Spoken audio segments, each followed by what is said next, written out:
Bismillah, alhamdulillah, salatu wassalamu ala rasulillah wa ala alihi wa sahbihi ajma'in. Asyhadu an la ilaha illallah wahdah la syarika lahu wa asyhadu anna Muhammadan abduhu wa rasuluh. Allahumma inna nas'aluka ilman nafi'a wa na'udzu bika min ilmin la yanfa'. Mana kita nih?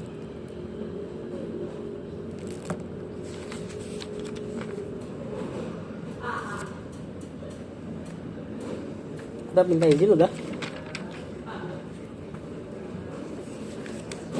Ada minta izin sampai poin keberapa? Berarti udah habis. Ya. Kita sedikit review lagi. Ada minta izin kemarin poin pertama. Tidak masuk sebelum minta izin. Ya, jadi ucapan salam selain minta izin itu. Ucapan salam lain lagi, minta izin lain lagi. Kemarin gimana lafaznya? Lafaznya ada di poin kedua, yaitu hendaknya mengucapkan Assalamualaikum adakul. Assalamualaikum, apa boleh aku masuk gitu ya. Yang ketiga an yasta'dina salasan fa in lam yu'zan lahu roja. Minta izin 3 kali, kalau tidak diizinkan pulang. Entah tidak diizinkan dengan benar-benar ditolak atau tidak dijawab sebanyak 3 kali maka pulang. Kemarin berlaku juga untuk nelpon dan sebagainya ya, maksimal 3 kali. Yang keempat, menyebut namanya. Menyebut orang yang meminta izin, menyebut namanya kalau ditanya. Jangan mengatakan ana ya. Yang kelima, orang yang minta izin tidak berdiri di depan rumah dengan wajahnya. Boleh menghadap belakang atau samping. Atau tubuhnya aja dijauhkan dari pintu. Yang keenam, tidak boleh memaksa dalam meminta izin. Kalau sudah suruh pulang atau tidak dijawab 3 kali, maka nggak usah dipaksa. Yang ketujuh, tetap minta izin kepada mahram, adik, ibu, paman, kakak, dan seterusnya. Ya, walaupun mereka mahram, auratnya lebih luas, tapi tetap harus minta izin.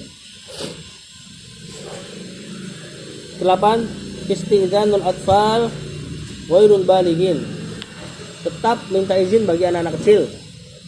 Ya, anak-anak kecil yang belum balik tetap harus diajarkan minta izin, terutama di 3 waktu yang itu menjadi aurat. Apa waktunya?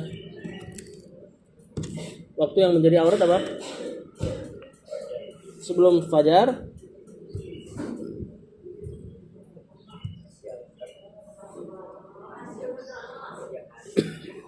waktu istirahat siang, baik sebelum atau sesudah ya, zuhur. Terakhir setelah isya. Kemudian yang terakhir, assalam qoblal kalam, mengucapkan salam sebelum berbicara. Yang berikutnya adabul majlisi, adab bermajelis. Ini majelis apa ya? Disebut majelis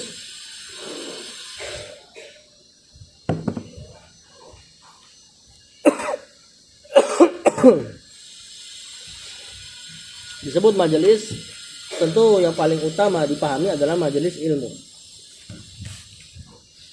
majelis Quran dan sebagainya. Adapun majelis yang lain mungkin sebagian ada juga di adab ini. Poin pertama, ilqa'us salam qoblal julus, mengucapkan salam sebelum duduk di majelis.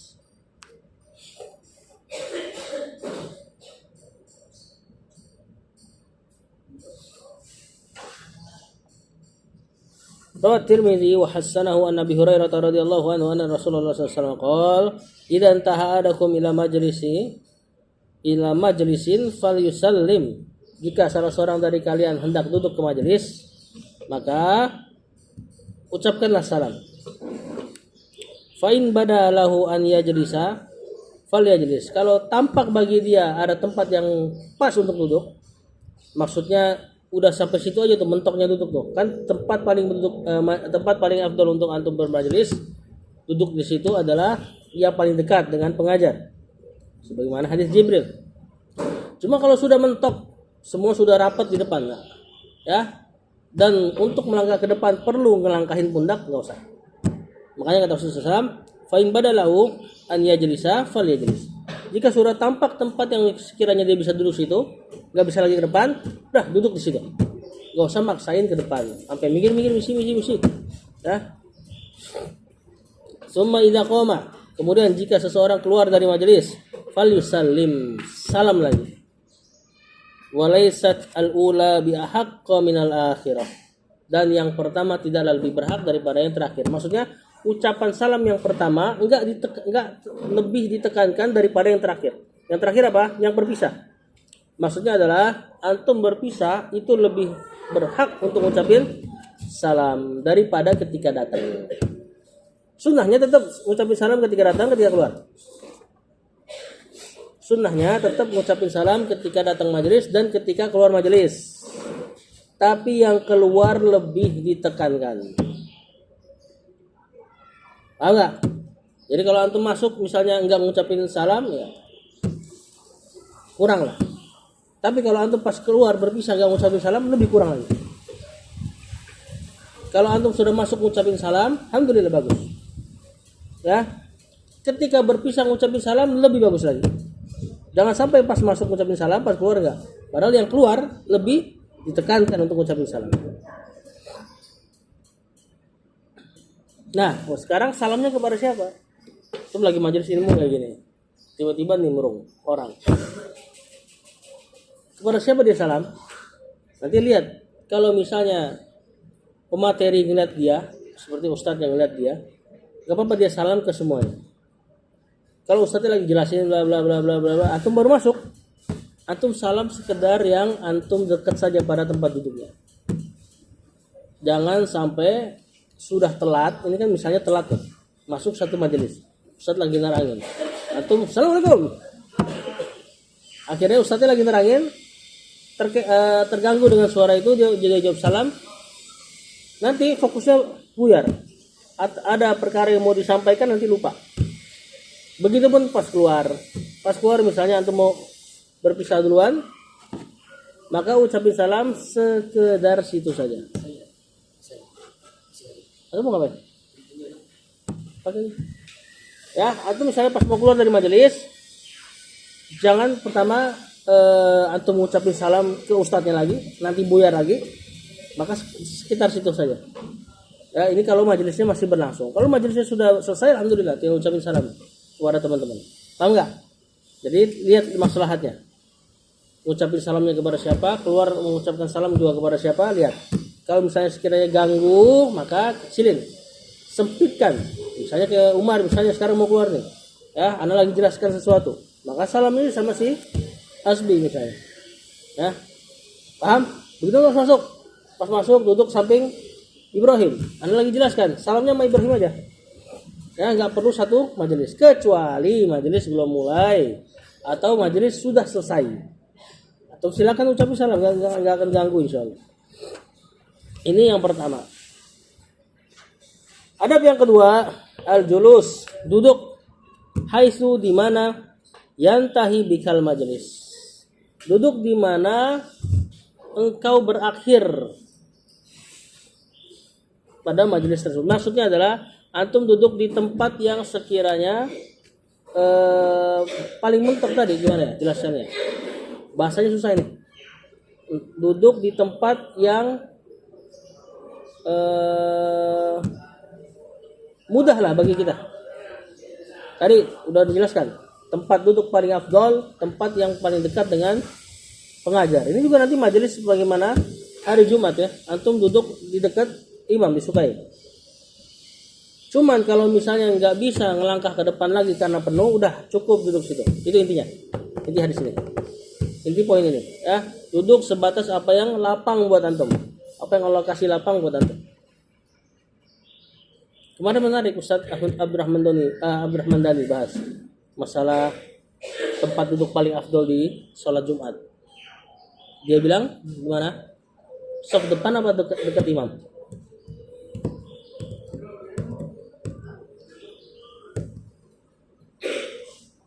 Ingat gak? Dia bilang saf depan, tempat yang paling dekat sama imam. Berarti saf kedua kalau masih dekat sama imam tengah berarti itu lebih afdal daripada saf depan yang di pinggiran. Nah, sejauhnya begitu tuh kalau hari Jumat. Kalau sholat enggak? Kalau sholat saf depan ya. Yang paling afdal saf depan. Nah, untuk ngincar tempat itu, kalaulah sudah penuh, antum nggak usah maksain, nggak usah minggir-minggir besi, nggak usah. Ya, duduk di tempat yang antum udah mentok aja, daripada ganggu orang. Majelis lagi dengerin ustadznya, atau kalau hari Jumat lagi dengerin khutbah, antum suruh minggir-minggir. Yang lebih parah lagi, antum nggak suruh minggir, antum langkain pundaknya.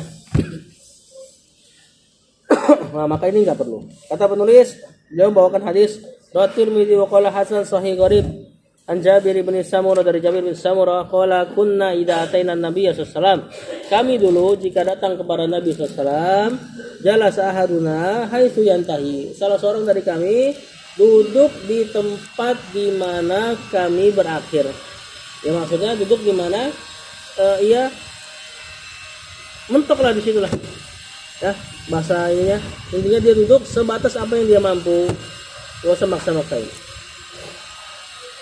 Yang ketiga,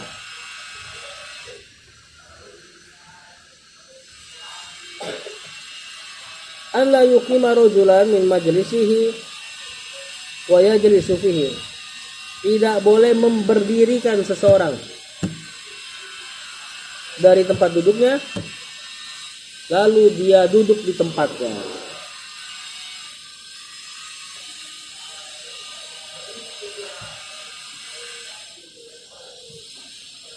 Tidak boleh memberdirikan seseorang dari tempat duduknya lalu dia duduk di tempatnya. Maksudnya antum nyuruh orang geser. Ini tempat gua nih. Ya. Sonon dong tempat gua. Nah, ini maka ini enggak boleh. Apalagi sampai suruh berdiri ya, benar-benar suruh berdiri. Suruh pindah. Orang-orang udah duluan di situ, antum suruh dia pindah, suruh berdiri. Kalau geser-geser dikit mungkin masih dimaafkan lah. Ya, karena di situ banyak AC misalnya. Atau senderan, tempat untuk senderan, nggak boleh antum berdirikan orang, kecuali dia ngasih apa pilihan buat antum. Ya, mau dia tahu antum biasa duduk situ, dia ngeliat antum datang, dia geser ya nggak apa-apa ambil. Fi sahihain an Ibnu Umar radhiyallahu anhu maqala dari Ibnu Umar dia berkata Nabi SAW dia berkata bahwasanya nahan Nabi melarang SAW an yuqimar rajulu akhahu Nabi melarang seseorang memberdirikan saudaranya min maq'adihi dari tempat duduknya wa yajlisa fihi dan bersamaan dengan itu dia duduk di tempat yang temannya tadi dudukin tadinya. Ini berlaku nih ke semua tempat nanti ya. Antum lagi di rumah,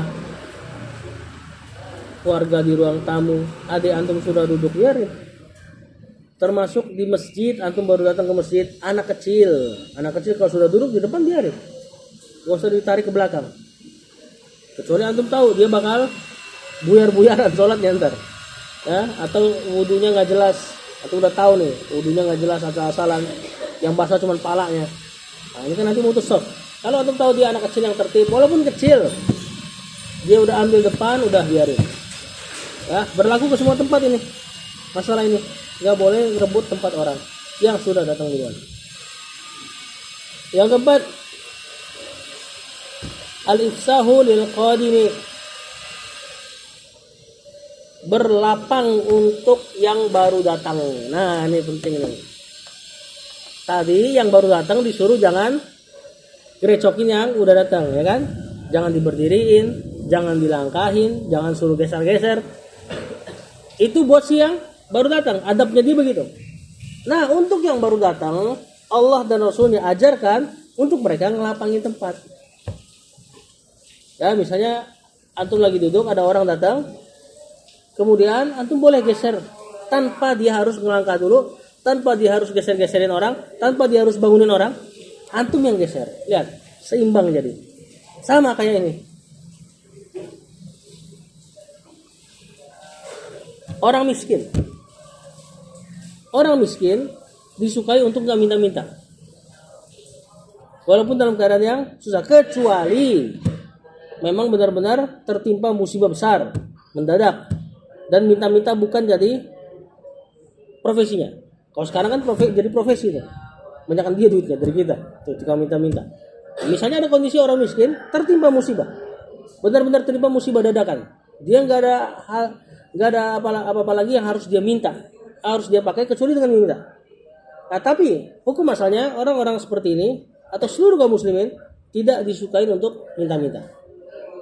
Ya, di sisi lain orang kaya Allah suruh apa? Banyak sedekah. Lihat, saling main peran. Ya, yang miskin disukai untuk menjaga diri, yang kaya disuruh berbagi. Saling main peran. Kulun ya'malu bisyakilati kata Allah. Setiap kalian tuh beramal dengan keadaannya masing-masing. Sama kayak orang hutang. Yang bayar hutang disukai untuk orang yang berhutang disukai untuk bayar tepat waktu, ya kan? Si penghutang, yang memberikan hutang, orang yang ngasih hutang disukai untuk apa bahasanya? Untuk ngasih banyak kelonggaran lah. Kalau dia telat dikit biarin. Bahkan puncaknya, kalau dia nggak punya uang untuk bayar hutang antum dan antum tahu dia sebenarnya pengen banget bayar, cuman nggak sanggup aja. Dan antum tahu dia orang soleh, dia orang yang bersyukur kalau dikasih nikmat. Orang yang memberikan hutang disukai untuk membebaskan hutangnya. Udah hutang antum bebas. Tapi di satu sisi, yang satu yang berhutang disuruh berusaha untuk membayar hutangnya. Si pemberi hutang disukai untuk membebaskan kalau perlu. Nah, main masing-masing di tempat. Jangan kebolak-balik dalil. Si yang hutang bilang antum kan Rasulullah SAW suruh antum untuk bebaskan hutang. Jangan kayak gitu. Ya. Pakai kola Rasulullah SAW kan? An Abi Hurairah radhiyallahu misalnya pakai hadis. Yang ngasih hutang pakainya hadis yang itu. Ya. Jangan si penghutang pakai hadis itu. Seperti itu. Allah Ta'ala berfirman, ya ayyuhalladzina amanu idza qila lakum tafassahu. Wahai orang-orang yang beriman, jika dikatakan kepadamu tafassahu. Apa itu maksud tafassahu? Apa sih maknanya? Suruh ini. Apa bahasa Indonesianya susah. Gimana? Tafassahu. Suruh rapat ya?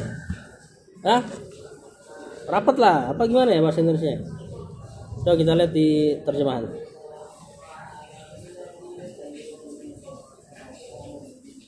Lapangkanlah, berlapang-lapanglah dalam majelis. Maksudnya suruh geser-geser lah. Ya. Jika dikatakan kepada, ini kalimatnya dikatakan pasif. Dalam kalam Arab kalau kalimat pasif fa'ilnya nggak ada. Fa'il itu pelaku. Berarti siapa aja, baik ustadznya, ya, atau si orang yang baru datang tersebut. Tafassahu. Kalau memang dikatakan tafassahu, fafsahu, maka lapangkanlah buat dia. Yafsahillahu lakum. Allah akan lapangkan untuk kalian urusan kalian. Nah, di sini kata pensyarah, jika dikatakan berlapang-lapanglah dalam majelis, maka lapangkanlah untuk orang yang baru datang. Niscaya Allah akan lapangkan untuk kalian surga, rezeki, dan kubur. Kata pensyarah. Di antara balasan yang Allah kasih adalah Allah akan lapangkan antum di surga, lapangkan antum di kubur, dan lapangkan rezekinya. Wa idza qila syuzu, jika dikatakan unsyuju di sini maknanya apa? Berdirilah. Fansuzu, maka berdirilah. Nah ini tentunya kalau yang ngomong kayak gini bukan orang yang baru datang nih. Ini suruh berdiri, ya ini ustadz ya. Majelis sudah lapang. Ya, ternyata di belakang banyak yang nggak masuk masjid, kepanasan. Gimana cara ngerapatinnya? Suruh berdiri. Suruh berdiri semua. Kalau berdiri kan lebih rapat kan, karena nggak ada paha yang begini. Nggak ada paha yang begini kan. Nah, ketika sudah berdiri udah rapat, suruh duduk lagi. Nah, itu lumayan tuh biasanya. Tapi pastinya pas duduk pahanya saling tumpang-tumpangan biasanya. Nah, intinya kalau sudah dikatakan unsuzu sama si pemateri, fansuzu kata Allah, maka berdirilah, ikuti.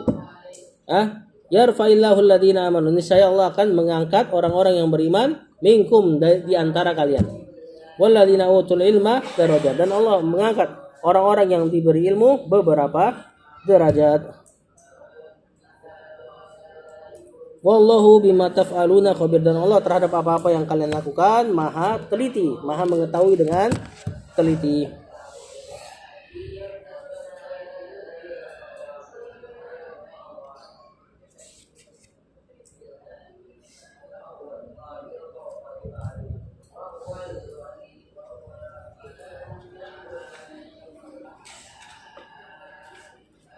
Yang kelima,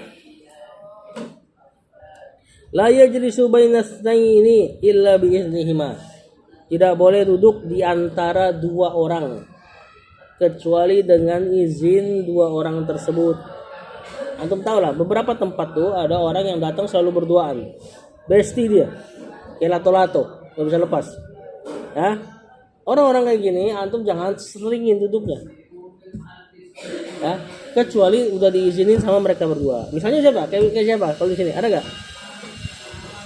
Umar sama siapa? Kamu tahu apa? Nah, itu nggak boleh duduk tengahnya. Nah, kucuk, datang langsung duduk di tengah situ, nggak boleh.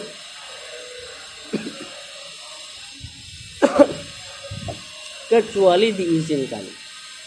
Rawat Tirmidzi meriwayatkan Imam Tirmidzi wa hasanahu an Abdullah bin Amr radhiyallahu anhu anna Rasulullah sallallahu alaihi wasallam Rasul bersabda, bahwasanya Rasulullah sallallahu alaihi wasallam bersabda, la yahillu lirrajuli, tidak halal bagi seorang an yufarriqu bainas naini, untuk tafrik antara dua orang, untuk memisahkan dua orang, illa biiznihima, kecuali dengan izin keduanya. Rawahu Abu Daud bilafzi la yujlas baina rajulaini illa biiznihima. Dalam riwayat Abu Daud lafaznya la yujlas, tidaklah didudukin antara dua orang kecuali dengan izin keduanya. Hadisnya jelas banget lafaznya. Kecuali antum nggak tahu kalau dia itu memang selalu duduk berdua, ya. Atau bahkan kalau antum nggak tahu dia selalu duduk berdua, tapi dia mepet, tetap minta izin. Kan mepet duduknya. Nggak mungkin antum tengahin langsung nggak ada omong, nggak ada break gitu kan? Kedudukan kakinya, ya. Apalagi yang antum tahu memang udah bestian dari dulu. Yang keenam, la yajlisu wasatal hilqah atau halaqah. Tidak boleh duduk di tengah halaqah. Ini untuk halaqah yang Quran yang masih muter ya. Jangan di tengah-tengah. Sebagian pendapat ini mengatakan bahwasanya maksud nggak boleh duduk tengah-tengah ini adalah yang sekiranya menghalangi pandangan. Rawat Tirmidzi wa hasanahu an Abi Mijlas dan an Abi Mijlas, anna rajulan, ada seorang laki-laki qa'ada wasata halqatin, duduk di tengah halaqah. Faqala Hudzaifah berkata, mal'unun ala lisani Muhammad, duduk di tengah ini terlaknat atas lisannya Rasulullah SAW. Jadi Rasulullah SAW pernah mengatakan laknat mungkin terhadap orang yang seperti ini. Laknat apa laknat? Apa arti laknat? Laknat artinya dijauhkan dari rahmat. Atau si Hudzaifah mengatakan la'anallahu ala lisani Muhammad, Allah melaknat orang seperti ini dengan lisannya Muhammad SAW. Yaitu siapa?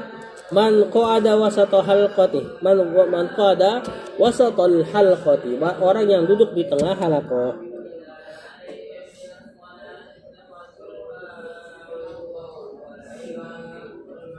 Nah, tapi di sini bersyarah mengatakan ini yang dilaknat ini untuk orang yang dia duduk di tengah halaqah dengan cara melangkahi pundak-pundak.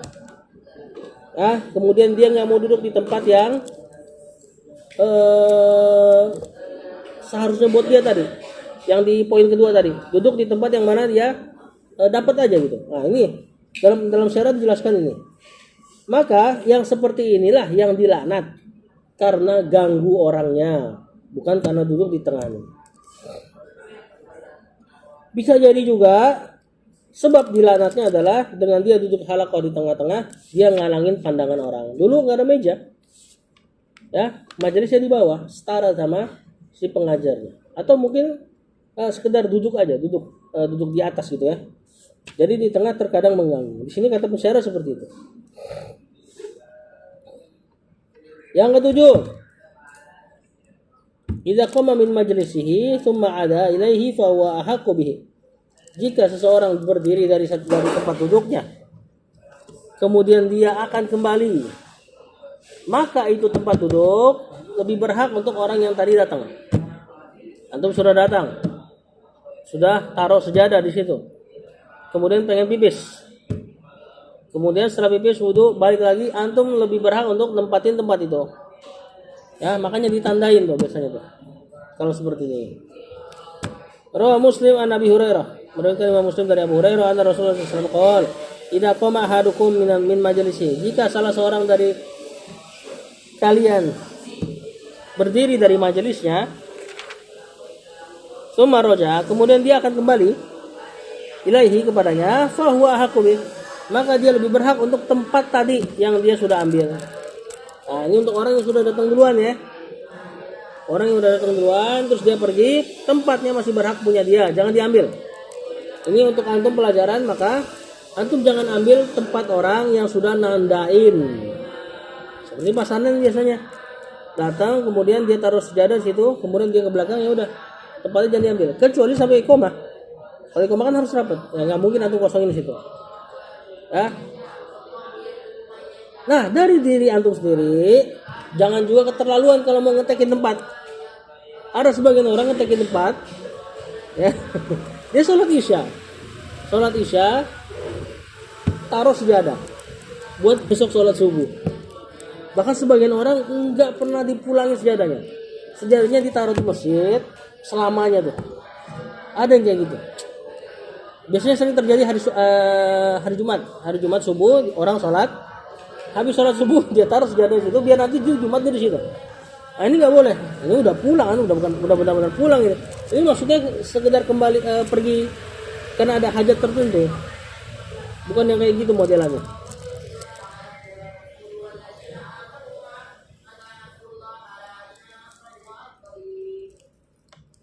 Yang ke-8. La yatanaja ithnani dunal akhar. Tidak boleh bermunajat. Munajat apa munajat? Jangan munajat, jangan terus munajat. Munajat apa munajat? Lawan kata munajat, munada. Munada itu memanggil. Ya Muhammad. Ya Abdullah. Itu munada namanya. Kalau munajat lawan katanya. Kita harus bermunajat kepada Allah. Mari kita sama-sama angkat tangan bermunajat kepada Allah. Apa arti munajat? Hah? Kenapa nggak kita katakan mari kita sama-sama munada kepada Allah? Nggak mungkin antum munada kepada Allah. Munada itu ada dalam ilmu nahwu kan? Muhammadun dikasih ya nida, ya untuk memanggil. Ya Muhammadu. Kayak munajat tuh berbisik-bisik. Nah, munajat kepada Allah, doa dengan lirih, tidak kencang-kencang, tidak teriak-teriak doanya. Nah, ini poin ke-8 ini, tidak berbisik antara dua orang dunal akhar, selain tanpa yang lain.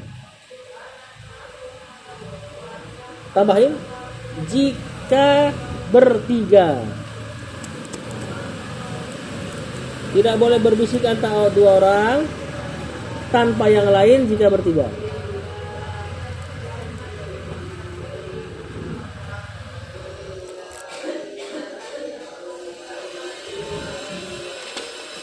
Kata penulis Sahih Sahihain an Abdullah radhiyallahu anhu, ini Abdullah bin Mas'ud ini. Qala Rasulullah sallallahu alaihi wasallam, "Idza kuntum salasa," lihat hadisnya. Jika kalian lagi bertiga, fala yatanajasnani duna akhar, maka ya, jangan dua orang berbisik-bisik, yang ketiga enggak diajak. Ini adab Islami, ternyata ada adab Islami seperti ini. Hatta tahtalitu bin nas, kecuali sampai kalian bercampur dengan manusia. Maksudnya kalau lebih dari 3 enggak apa-apa. Min ajli an yuhzinahu. Ya, dengan sebab itu bisa menyedihkan orang ketiga tersebut. Antum bertiga. Lagi bertiga nongkrong bareng, kemudian yang misalnya tadi Umar topan sama Ibrahim. Kemudian tiba-tiba topan sama Ibrahim, topan sama Umar bisik-bisik. pasti Ibrahim cengok. Ya. Minimal dia udah suzon pasti suzon lah. Kenapa harus bisik-bisik nih? Dari tadi bertiga, ya kan? Apa gue bawa ketek atau apa, biasanya kan gitu. Kecuali lebih dari 3. Datang Umar berempat nih, Umar Abdurrahman udah berempat. Kalau berempat begini nggak apa-apa. Antum bisik-bisik ya, antum bisa ngobrol sama si Umar Abdurrahman. Termasuk diantara makna bisik-bisik ini, nggak bisik-bisik tapi pakai bahasa yang nggak dimengerti satu orang. Bertiga nongkrong, 2 Padang, 1 orang Jawa. 2 ini ngomong bahasa Padang, bikin susun pasti. Apalagi sambil ngelirik-ngelirik, gitu kan? Ya, atau pakai bahasa G misalnya. Masih ada nggak bahasa G? Untuk nggak dicurigai. Nah, ini adab Islami ya, nggak boleh seorang Muslim seperti ini. Kalau bertiga, kalau rame nggak apa-apa.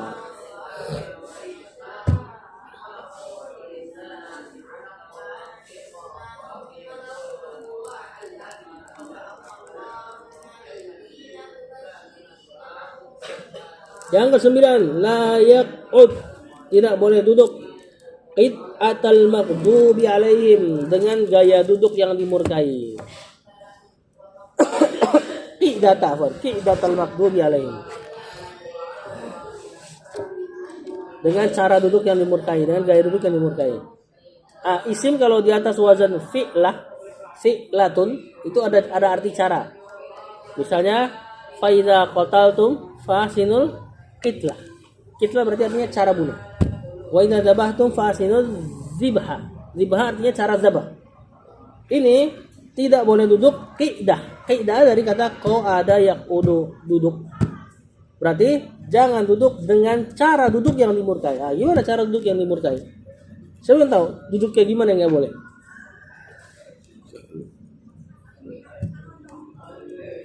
Ada yang tahu nggak?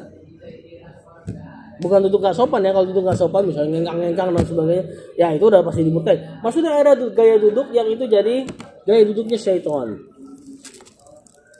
Nah, kita bahas. Rawi Abu Daud wa ghairuh bi sanadin sahih, an Syariyat bin Suwaid radhiyallahu anhu qala marra bi Rasulullah sallallahu alaihi wasallam wa ana jalisun hakadha. Rasulullah sallallahu melewatiku dan aku lagi duduk kayak gini. Beliau bilangnya kayak gini. Wa qad wada'tu yadi al-yusra khalfa dhahri. Aku meletakkan tangan kiri ke belakang punggungku. Wa wattaka'tu ala aliyati yadi, dan aku bersandar dengan aliyah. Aliyah ini bagian ini. Coba sekarang dipraktekkan. Tangan kiri tapi. Nah, modelnya kayak gini. Nah, ini nih. Ini duduk yang disukai. Tidak disukai. Faqala Rasul pun berkata, "Ataqudu qidatal maghdubi alaihim?" Kamu duduk dengan gaya duduk yang dimurkai nih. Jadi ini tentu bukan pertanyaan ya. Ini pertanyaan dalam rangka mengingkari. Maksudnya jangan duduk kayak gitu. Ini duduk yang dimurkai. Di riwayat lain inilah gaya duduk syaitan. Tapi ingat, ala kulli hal ini kan ada larangan. Cuma kalau ditanya apa hukumnya, wallahu alam enggak sampai haram. Karena tasyabbuh dengan syaitan tidak mengharamkan perbuatan tersebut. Misal makan tangan kiri, halal haram? Haram atau makruh? Makan tangan kiri makruh, tapi tetap harus dihindari ya. Karena ada orang yang mencoba makan dengan tangan tidak mau, menolak perintah Rasulullah SAW dengan makan tangan kiri, Allah buat dia lumpuh. Cuma hukumnya makruh. Karena makan tangan kiri perbuatan syaitan. Kita nggak katakan haram, kenapa? Karena ada perbuatan syaitan yang susah untuk kita hindari. Misalnya syaitan tidak tidur siang. Rasulullah SAW katakan tidur siang lah. Karena syaitan tidak tidur siang. Tidak berarti orang yang tidak tidur siang berarti kena dosa kan? Susah loh kalau kayak gini. Pasti banyak orang yang tidur siang. Nah begitupun ketika bahas ini, gaya duduk ini makruh, tapi tetap kita penuntut ilmu, nggak peduli haram atau makruh, tetap dihindari. Bahkan hal mubah aja seorang penuntut ilmu sebisa mungkin jadikan itu berpahala. Yang 10, idza syariba atau min an yaminihi atau man an yaminihi, jika lagi minum-minum ya atau makan-makan, maka puternya ke kanan. Ya, kan lagi ngoper-ngoper makanan, ngoper minuman, biasa antum dapat buka-bukaan puasa, itu opernya ke kanan. Wallahu alam, mungkin juga diantaranya pertanyaan yang ditanyakan kepada ustadz. Biasa sunnahnya kita oper ke kanan. Fi sahihan an Anas bin Malik radhiyallahu anhu anha hulimati Rasulullah sallallahu alaihi wasallam syatun dajin. Rasulullah SAW pernah diberi susu dari susu kambing. Wahya fi dari Anas bin Malik, di rumah Anas bin Malik. Wasiba labanuha bimain, dicampur susunya dengan air biar ada kental. Minal bi'ril lati fi dari Anasin, dari sumur yang ada di rumah Anas. Sumur zaman dulu tentu bisa diminum airnya. Nah, bau. Kamu harus bersyukur. Seandainya nggak ada beliau, ini yang akan antum cium setiap hari. Benar nggak? Sebab ada beliau, akhirnya kita nggak cium bau-bau ini. Maka ketika ada bau ini, biasa bertampak seperti biasa. Jangan di hadapan beliau, misalnya si tukangnya, ya biasa aja. Beliau pun udah biasa pasti. Nah, antum pun karena jasa beliau, antum nggak dapat bau ini tiap hari, maka juga jangan sakiti beliau dengan muka-muka yang gak enak, gestur-gestur yang menampakkan antum gak nyaman. Walaupun kita sama-sama harus tahan ini. Fatu Rasulullah SAW, maka Anas pun memberi gelasnya kepada Rasulullah SAW, al-qadaha wa syariba minha. Fatu Rasulullah SAW al-qadaha, maka Anas memberi Rasulullah SAW sebuah gelas yang dari susu tadi, fa syariba minha, Rasul minum hatta idza nazal qadaha min fi, sampai habis. Wa ala yasarihi Abu Bakar, di sebelah kiri Rasul ada Abu Bakar. Ini kondisi halakohnya. Lihat, ini lagi bahas halakoh kan? Dan ternyata yang dibahas ini bukan halakoh ilmu. Ini halakoh minum-minum, halakoh biasa. Minum susu. Sebelah kiri Rasul ada Abu Bakar. Wa an yaminihi Arabi. Sebelah kanan ada Arabi. Apa Arab? Arab Baduy. Biasalah Arab Baduy. Ya Muhammad gitu ya. Yang suka banyak tingkahnya. Tapi sebelah kanannya. Faqala Umar wa khafa an yu'tiyahu al-Arabi. Umar pun berkata dalam keadaan dia takut Rasul ngasih ke kanan karena Arabi. Sedangkan kiri ada orang mulia Abu Bakar. Ati Abu Bakar ya Rasulullah, indaka.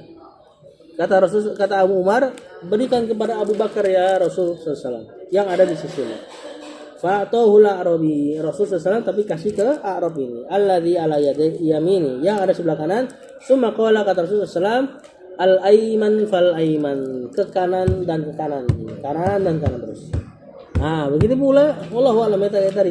Antum lagi halakoh baca ganti-gantian, putarnya ke kanan. Soal jawab antara antum sama ustaz, putarnya ke kanan.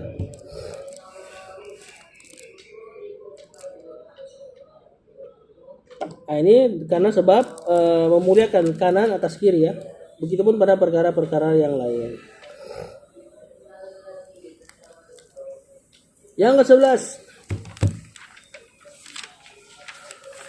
ikhtiyarul jalisis salih, memilih teman duduk yang saleh. Wah, hadis panjang ini. Fa fi sahihan Nabi Musa radhiyallahu anhu an Nabi sallallahu alaihi wasallam qala, innama mathalul jalisis salih, tiada lain permisalan teman duduk yang soleh, wal jalisis su, dan teman duduk yang buruk, kahamilil misk, seperti penjual minyak wangi, wa nafikhil kir, dan tukang pandai besi. Fahamilil misk, penjual minyak wangi, ini ibarat untuk teman soleh, teman duduk soleh, bukan teman soleh dong ya. Teman duduk itu maksudnya besti, antum sering ngumpul sama dia dan sebagainya. Fahamilil misk, maka penjual minyak wangi ini yang antum jadikan tempat duduk, apa persamaan dengan teman duduk yang soleh, imma an yuhdiyaka, bisa jadi dia kasih antum minyak wangi, wa imma an tabta'a minhu, atau antum beli dari dia. Wa imma an tajida minhu rihan thayyiban, atau minimal antum cium aroma wanginya. 3. Berteman dengan pandai minyak wangi lagi. Tukang minyak wangi minimal apa? Puncaknya dia bisa kasih antum minyak wangi, atau dia nggak kasih tapi antum beli, atau antum nggak beli dia nggak kasih tapi antum dapat aroma wanginya. Ini kias untuk apa nih? Yang pertama dia kasih minyak wangi, berarti maksudnya apa? Teman itu kasih antum faidah, kasih antum akhlak baik. Yang kedua beli. Alhamdulillah. Berarti kias untuk apa ini? Dia nggak ngasih tapi antum beli.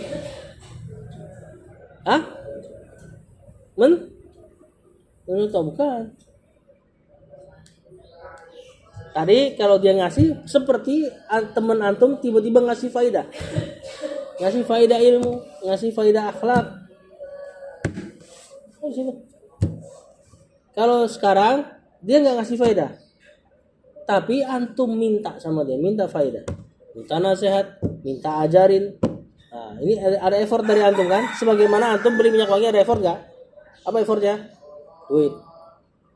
Ini sama, antum juga ada effort untuk bertanya duluan dan sebagainya. Yang ketiga, enggak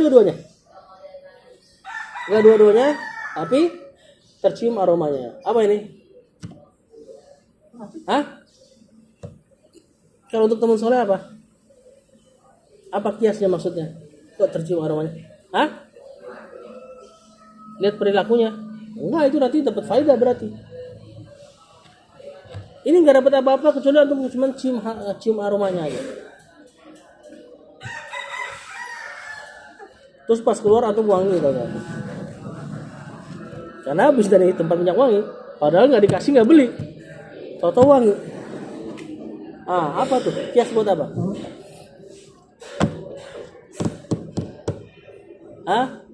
Ini kias buat reputasi antum.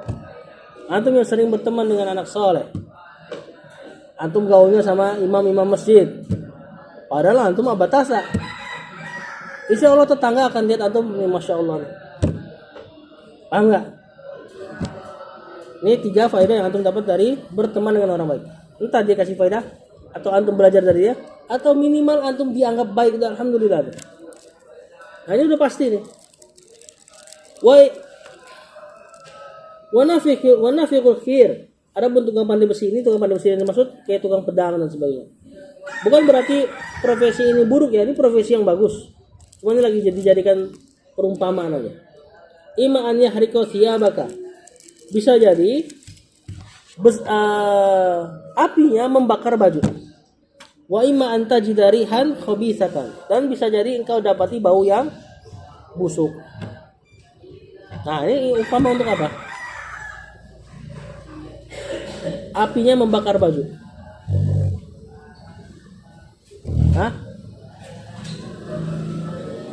Umpama untuk apa? Apinya tukang besi membakar baju antum. Susah sih.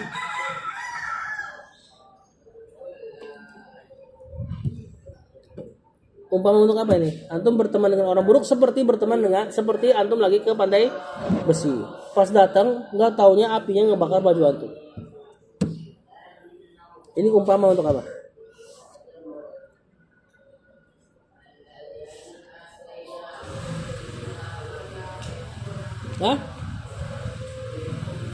Ini umpama untuk orang yang tertular keburukan dan pastinya dia nggak minta. Sama kayak antum ke tukang pandai besi kan nggak ada kan? Bang, bagi api dong, percikan ke gua, ceret gitu. Gak ada insya Allah. Tapi inilah yang terjadi ketika antum gaul sama orang yang buruk. Antum insya Allah nggak akan mengatakan seperti ini kepada, bro, ajarin gue sombong dong. Nggak, insya Allah nggak bakal kayak gitu. Bro, ajarin gue kafir dong misalnya, ajarin gue kufur dong. Insya Allah nggak akan kayak gitu. Cuman tahu-tahu tertular. Paham? Ini efeknya nih. Wah, ini udah banyak nih kasus-kasus kayak gini. Bahkan ada seorang ustadz, ya, karena sebaik-baik teman soleh ini, sebaik-baik teman dekat istri. Karena nikah sama perempuan liberal, jadi liberal ustadz. Banyak kasus kayak gitu. Ya. Atau dapat harumnya, dapat bukan harum, dapat bau besinya. Keluar baju antum bau besi. Umpama untuk apa? Sama dengan yang di atas tadi. Umpama apa? Apa? Dilihat orang jadi nggak baik. Padahal antum ngajar ikro misalnya. Ngajar ikro ke tukang maksiat. Antum datengin markas mereka. Ini aja udah berpotensi untuk antum dijadikan omongan orang. Ngapain tuh Ustaz Topan kok ke klub malam ya? Gitu. Udah cukup tuh. Makanya ada sunnah dari Rasulullah SAW. Jika kita dikhawatirkan dapat reputasi buruk karena salah tempat, salah gaul, salah ketemu orang, maka segera klarifikasi. Kata Rasulullah SAW pernah ketika jalan ketika lagi itikaf, Sofia datang. Kemudian ada hajat, ngobrol sebentar, diantar pulang sama Rasulullah SAW. Pas diantar pulang, Rasul sama Sofia istrinya, ada 2 sahabat ngikutin. Ketahuan sama Rasul, balik dia, langsung panik. Kata Rasul dipanggil, sini. Kenapa lari? Itu tadi Sofia, istriku. Kata sahabat ini, wahai Rasul, apakah kami akan khawatir curiga terhadap engkau? Apakah kami akan suuzon kepada engkau sehingga kau harus klarifikasi? Kemudian kata Rasulullah SAW, syaitan itu mengalir di darah. Maksudnya iya, mungkin hari ini kamu nggak suuzon, nggak tahu besok mungkin bakal syaitan hembuskan. Ayo tadi Rasul sama siapa ya, gitu ya. Nah, sama tuh kayak misalnya seseorang, misal antum punya saudara, antum mau jemput di tempat klub malam. Tujuannya jemput nih. Antum pakai gamis, datang ke klub malam, mau jemput saudara biar dia pulang. Ya. Misal Topan lah. Topan lagi. Lewat si Umar. Umar lewat, ngeliat si Topan, di tempat kayak gini dia. Ya kan? Itu sunnahnya kita langsung klarifikasi buru-buru.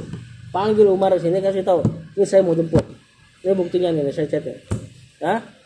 Mungkin Umar akan kemarin, enggak, gua nggak bakal curiga lah sama lo. Iya, hari itu. Besoknya jadi omongan, ya, dicerita sama temen yang lain.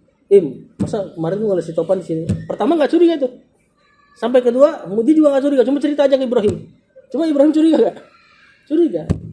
Makanya disukai untuk antum segera mengklarifikasi kalau kejadian kayak gitu. Karena ketika antum berada di tempat buruk, duduk sama orang buruk, reputasi antum ikut buruk. Pasti udah. Antum anak baik-baik, tahu sering jalan sama preman, udah minimal udah dapat reputasi preman juga. Udah mulai berubah nih dan sebagainya. Begitupun sebaliknya. Tadi ya, kalau yang baik-baik. Lihat, uniknya Rasulullah SAW pakai indera penciuman. Masalah begini. Tadi minimal dapat wangi harumnya. Minimal keciuman bau asap dari besi. Kenapa pakai hidung? Kenapa kiasnya dengan aroma dengan indera penciuman? Ini untuk mengeluarkan orang-orang yang mungkin mengatakan gak apa-apa saya berteman sama orang buruk. Saya kan S3, saya seorang ustadz, insya Allah saya gak bakal terkena pengaruh buruk. Ada gak orang ngomong kayak gini? Gak apa-apa saya dakwahin pelacur, insya Allah saya akan buat pelacur ini jadi perempuan soleha, saya mau nikahi dia. Ada gak orang ngomong kayak gini? Ada. Banyak kejadian kayak gini. Ya, antum jangan main sama dia, ntar ke bawah. Gak apa-apa mah, insya Allah mama kan udah tahu aku anak pondok, gak mungkin aku ke bawah sama dia. Ada gak orang ngomong kayak gini? Banyak. Ya, ucapan kayak gini bisa dibenarkan gak? Gak bisa dibenarkan. Kenapa? Rasulullah SAW pakai aroma. Sekarang anda tanya sama antum, orang yang mengatakan misalnya, Mas, jangan main ke pandai besi, nanti kamu kecium baunya. Terus orang itu mengatakan, nggak apa-apa mah, saya kan S3, saya seorang ustadz, saya anak pondokan, insya Allah saya nggak akan mencium aroma itu. Nggak mungkin. Apakah aroma terhalang bagi orang cerdas? Nggak kan? Aroma itu masuk ke siapa aja. Maka orang secerdas apapun, ketika dia ngerasa aman dari pengaruh teman, ya, maka bohong. Namanya aroma pasti masuk. Antum secerdas apapun tadi yang mengatakan nggak apa-apa, saya akan nikahi seorang pelacur untuk ini. Antum mau secerdas apapun, kalau sudah berteman atau apalagi beristri dengan perempuan buruk, pasti kena buruknya, pasti berpengaruh sedikit. Sebagaimana aroma pasti masuk ke hidung seorang dokter, kayak hidung seorang profesor. Ada aroma nolak masuk hidung profesor? Nggak ada kan? Sebagaimana pengaruh buruk juga nggak ngelihat siapa antum. Kalau antum di situ masuk dia, kayak aroma masuk ke hidung. Paham? Maka jangan pernah tuh ada ungkapan seperti itu. Antum jangan main mulu sama fulan tuh buruk ini. Enggak, gua anak pondok, jago tasrif misalnya. Enggak ada kayak gitu. Kalau antum sudah sering main sama dia, bakal punya pengaruh buruk. Nah, ini juga berarti untuk orang yang mungkin dicap buruk, jangan pesimis. Cari teman-teman yang baik, berubah. Ya, ini juga bukan hadis berarti waduh, mampus deh, gua orang buruk deh. Garing temenan sama gua. Bukan. Antum suruh berubah. Cari teman yang baik. Ya, antum sudah cari teman baik, kata orang tua temennya, jangan temenin dia. Misalnya nih, ada fulan buruk. Dia berusaha mencari teman yang baik kepada si Alan. Orang tua Alan bilang, jangan teman sama dia, repot. Kalau baik dan buruk ini indikasinya gini. Bukan masalah dia itu dicap buruk atau enggak. Dia kalau sudah pengen berubah jadi orang baik, udah cukup dikatakan orang baik. Ya, misalnya antum berteman sama seorang yang urakan, tapi pengen ngaji. Ini orang baik apa orang buruk? Orang baik insya Allah. Jadi nggak berlaku hadis ini. Gue nggak mau ngajarin lo kan orang urakan. Gue nggak mau main sama pandai besi. Enggak, jangan.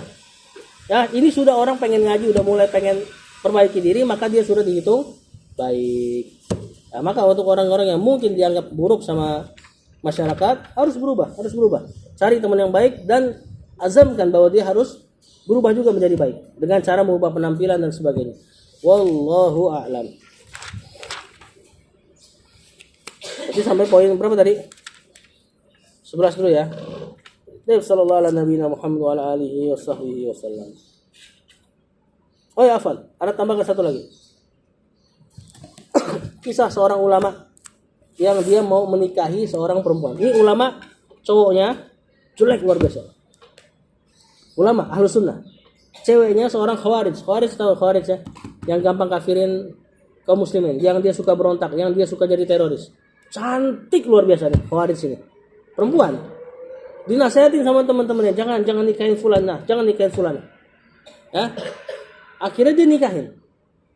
Dan antum tahu terjadi apa? Ini laki bini jadi gembong khawarij. Padahal tadi selakinya yang jelek ini seorang ahlus sunnah, orang yang lempeng. Gara-gara nikah sama perempuan cantik ini terbawa. Pernah ada ungkapan keren dari si bininya ini. Ini nanti jadi asasnya orang khawarij. Dia mengatakan seperti ini. Dia ngomong sama suaminya kayak gini. Wahai suamiku, aku dan kamu ini masuk surga. Kata dia gitu.